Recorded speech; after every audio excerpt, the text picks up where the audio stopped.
Assalamualaikum semuanya, selamat datang kembali di Bisik Malam. Terima kasih buat kawan-kawan yang udah berkenan mampir ke channel ini. Pada kali ini ada satu cerita dari Butri Wulandari yang sekarang tinggalnya di Jakarta. Butri ini menceritakan pengalamannya di tahun 2009. Waktu itu tepatnya tanggal 2 Oktober 2009. Tepat 2 hari setelah bencana gempa bumi di Sumatera Barat. Gempa bumi yang mungkin kawan-kawan juga masih ingat. Gempa bumi berkekuatan 7,6 skala Richter yang mengguncang Sumatera Barat, meluluhlantakkan kota Padang dan sekitarnya.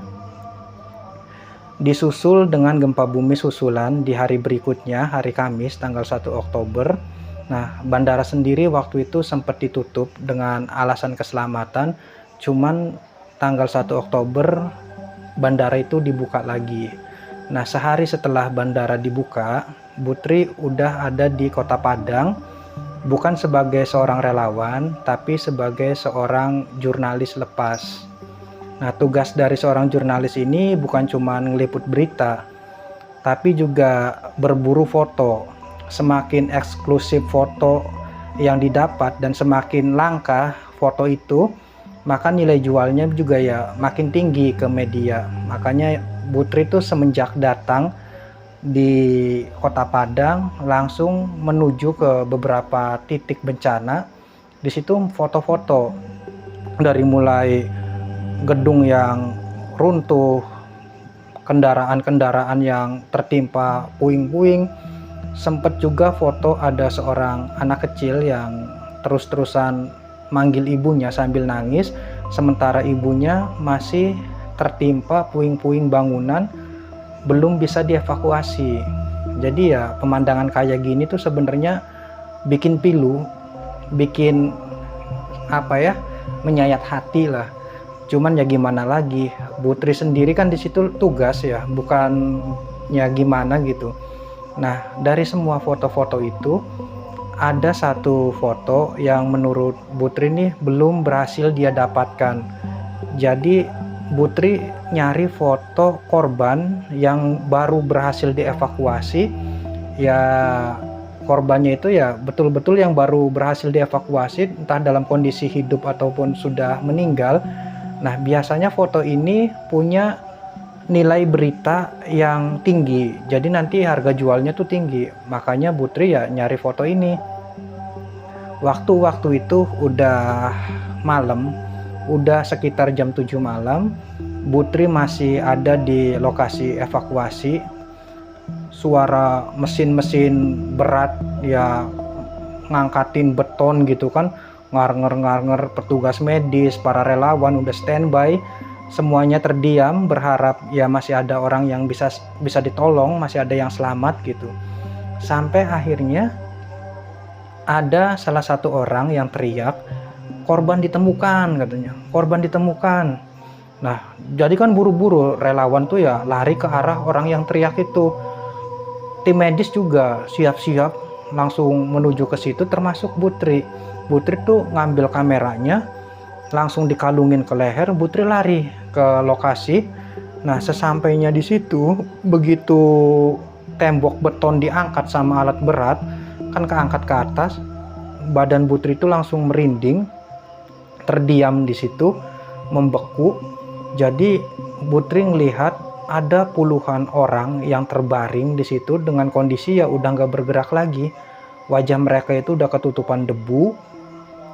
Beberapa dari mereka ya udah pokoknya ada yang masih kejepit sama beton, ada yang ya posisi mereka ini udah nggak beraturan lagi.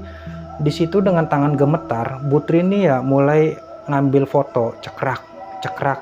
Cuman karena kondisinya gelap, jadi ya flashnya kan dihidupin, cekrak. Baru beberapa kali ngambil foto, ada yang megang tangannya Butri. Ternyata seorang petugas.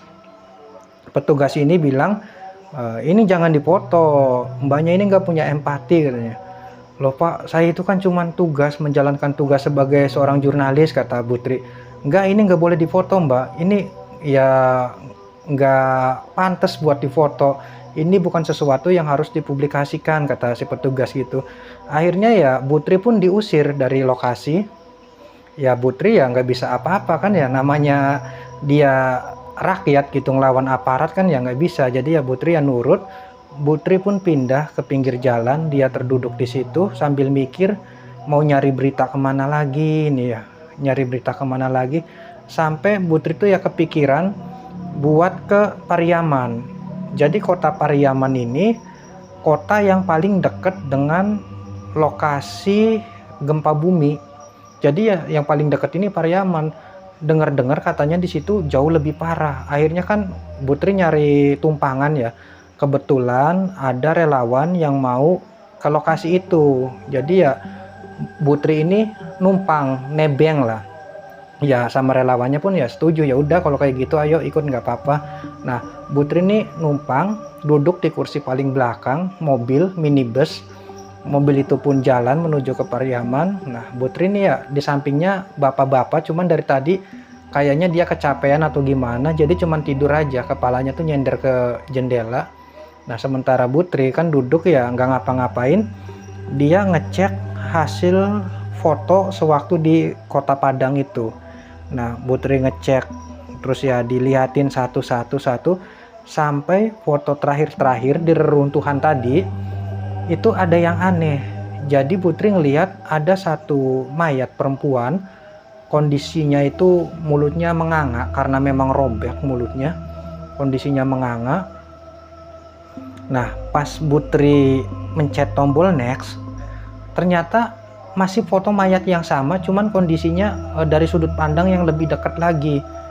Putri sendiri di sini agak bingung, kok ada dua foto yang sama ya. Seingat aku nggak pernah yang namanya ngambil dua objek sekaligus gitu, nggak pernah motret objek sebanyak dua kali. Ini kok bisa ada dua foto yang sama ya. Nah terus Putri itu mencet tombol next lagi, ternyata foto yang ketiga pun masih foto perempuan itu, si mayat perempuan yang mulutnya menganga, terus ya itu mulutnya itu robek, menganganya itu karena robek. Tangannya Putri ini udah mulai gemetar di sini, kok bisa sampai 3 kali kayak gini. Serius lah, saya ini nggak pernah ngambil foto mayat ini, kenapa kayak gini ya. Nah gemeter kayak gitu, pas Ibu Tri nekan tombol next lagi, ternyata masih foto perempuan itu, cuman sekarang jaraknya deket banget, sampai layar kameranya itu penuh sama wajah si perempuan ini. Nah karena kaget, sontak Putri ini teriak dalam mobil sampai kameranya pun jatuh ke bawah gitu kan. Nah supir yang lagi bawa mobil kan langsung banting setir ke kiri, ngelihat ke belakang. Putri sendiri bingung mau ngomong apa.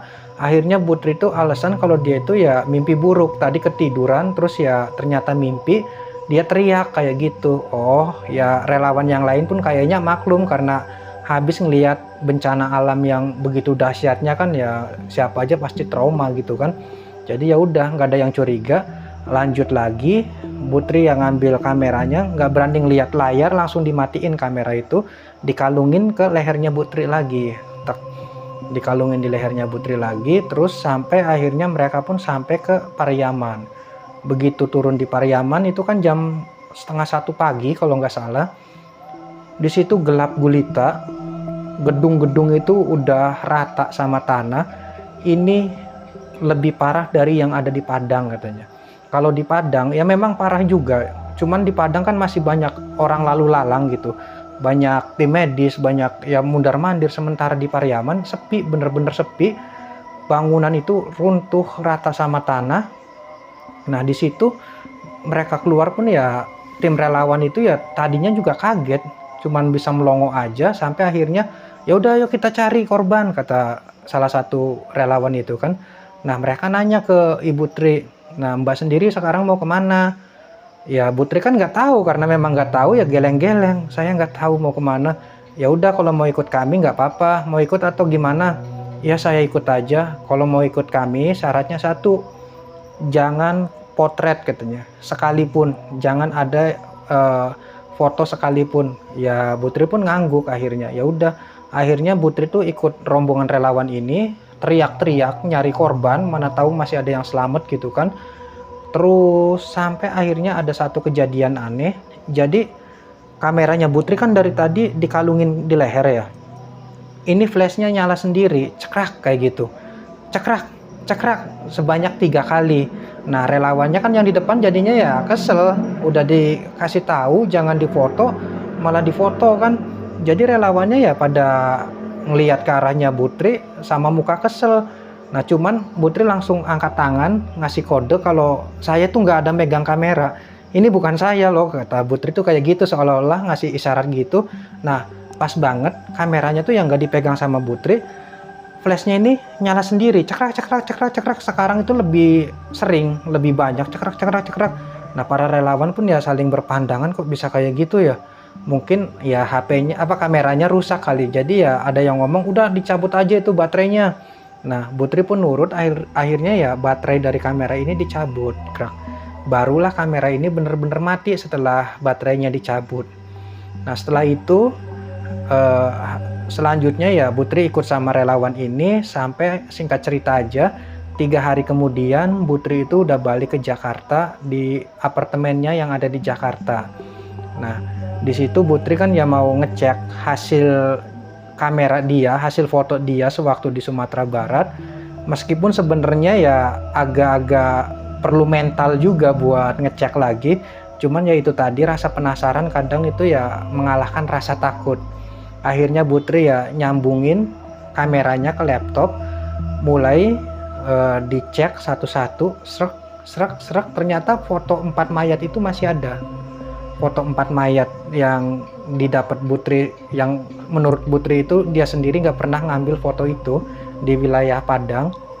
Nah foto itu masih ada, plus ada yang aneh lagi, jadi ada beberapa puluh foto di wilayah Pariaman. Kejadiannya itu malam hari, berarti kayaknya sewaktu flash dari kameranya Putri nyala, itu nggak sengaja keambil gambarnya, cekrak cekrak cekrak cekrak, ada berapa puluh di situ, dan masing-masing foto selalu ada gambar si sosok mayat itu. Kadang ya dia di belakang para relawan, kadang sembunyi kelihatan kepalanya aja di reruntuhan, kadang ya pokoknya si sosok mayat yang mulutnya menganga itu selalu ada di setiap foto. Itu yang bikin Putri merinding, kok bisa kayak gini ya, ini apa gitu ya. Nah karena penasaran, besoknya Putri itu ya browsing nyari berita-berita tentang gempa di Padang. Nah ada daftar korban yang udah bisa diidentifikasi, dicek-cek sama Putri. Akhirnya kursornya Putri ini ya terhenti di satu foto. Ada satu foto yang mukanya bener-bener mirip dengan perempuan yang ada di fotonya Putri. Perempuan itu ya robeknya, bajunya, kena debunya sama. Jadi sosok perempuan ini ditemuin sewaktu di Padang, di jam yang sama sewaktu tembok beton itu diangkat pakai alat berat. Nah ternyata si perempuan itu ada di bawah puing-puing itu. Terus di jam sama, di lokasi yang sama ya perempuan itu ditemukan. Cuman masalahnya kan Putri ngerasa nggak pernah ngambil foto itu.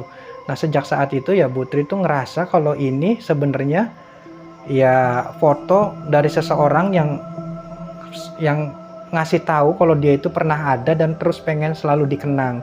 Kurang lebih seperti itulah pendapatnya Putri, dan Putri sendiri nggak mau publikasikan foto ini. Ceritanya pun selesai, pengalamannya Putri. Terima kasih buat kawan-kawan yang udah mendengarkan cerita ini. Mudah-mudahan bisa menghibur. Apabila ada kekurangan dalam penyampaian, mohon maaf yang sebesar-besarnya. Sampai ketemu lagi di video selanjutnya. Saya Mang Asep pamit undur diri. Assalamualaikum.